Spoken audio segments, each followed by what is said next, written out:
So I'm going to try this new format. Hopefully my videos will get better and be more entertaining to watch. I hope it all works out good. Well, on with the silliness.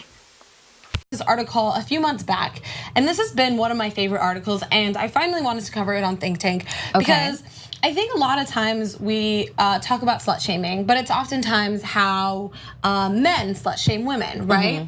But a lot of times women can slut shame other women, and we can even slut shame ourselves. Okay, being that I have the wrong plumbing, aka a dick, I gotta ask you ladies out there, is this a real fucking thing? Or are they just blowing smoke up our ass again? Being a man, I just can't believe that this is a real thing. Here are some ways that you might be slut shaming yourself that you may not even realize. Now, the first one is thinking a part of your body is inherently too much, right? So if I feel like you are more curvy or voluptuous, and something is inherently sexual just because of the size of it. And that's sort of a way that society tells us if you have bigger breasts or a bigger butt or something like that, that it's inherently sexual because of its size and that you should work to cover it up. Yeah, I didn't want this to last too long, but Hannah, the blonde, she sure talks a lot. I got a feeling she just likes to hear herself talk. The next one is feeling ashamed about your number. Your number is just that. It is a number. We sometimes shame ourselves for feeling like we may have too high of a number of sexual partners, but it's very interesting because we don't do the inverse. We don't shame ourselves if our number is too low as much. Hold on now, I got something to say about this one. I agree with her. Your number is your number. This is true. But she seems to think that you can sleep with as many people in the world as you want to, and that's a good thing. But as far as I'm concerned, this applies to men and women both. If your number is astronomically high, you should be ashamed of your damn self. That's kind of thing. The next one is judging other women's sexual or clothing choices. So again, judging other women's numbers or something like that. Judging other women the way that they dress. Leggings, low-cut shirts. Yeah, or dresses that they wear out to the club or something like that. Oftentimes, I think we are projecting our own fears about what society might think of us if we're wearing something. Not necessarily like... You really think that's what it is? I really do. I'm not sure what this had to do with the subject anyway. And I'm not going to play her long response to this because, you know, like I said, I just think she likes to hear herself talk. None of it makes sense anyway.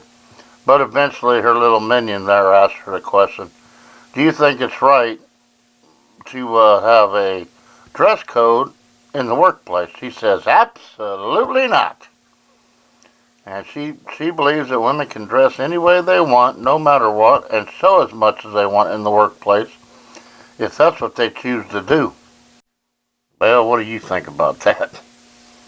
The next one is feeling bad about the kind of sex you like to have. Everybody likes to have different kinds of sex and they have different sexual fantasies that they like to live out. You don't need to shame yourself about it. You don't need to shame yourself, and I will also say this, you don't need to have a partner that makes you feel ashamed about something that you might not want to do. Yeah. Because that is something to me that is an issue, because you guys should be accepting each other for who you are. And if someone is not, if your partner isn't, you know, comfortable with doing a certain sexual position, then you should accept that. And that goes, yeah, I think that goes, you know, both ways. And it goes both ways. It's a conversation. Yeah. Sex is a well, I guess I was gonna say it's a two-person game, but it could be as many people as you like game. It's like ages 2 to partners 2 to 1,000. I don't know, whatever you want to do.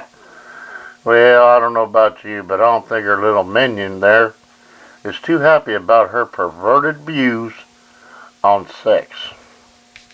Last one is beating yourself up over an otherwise good hookup. That's so a good one. You will beat yourself up if you had like a one-night stand and nothing came of it or something like that. Whereas like if you felt good in the moment and you feel good after it, don't need to beat yourself up because there's not a relationship that it's stemming from it. Because I feel like with men in society, when they have one night stands, they kind of get like a fist bump for it. But then when women have one, it's like a whole thing. Well, she's a slut, she's a whore, she's a hoe, she's a thought. Or even like the other thing is like, oh, like I'm so sorry, like you didn't like want to exchange numbers, or like, oh, he probably didn't want you. Maybe you didn't want him. Maybe you just wanted a one night stand because you wanted to have great sex. Well, I about had enough of this shit. It just seems to go on and on and on, and seems to be endless too. Now, I'm not gonna persecute you, making you watch the rest of it. Anyway, thanks for watching. You know I appreciate it. Please like and comment. And don't forget to smack that big old subscribe button. That sure will help me out. Hope you had a great day. And as always, until next time, bye-bye.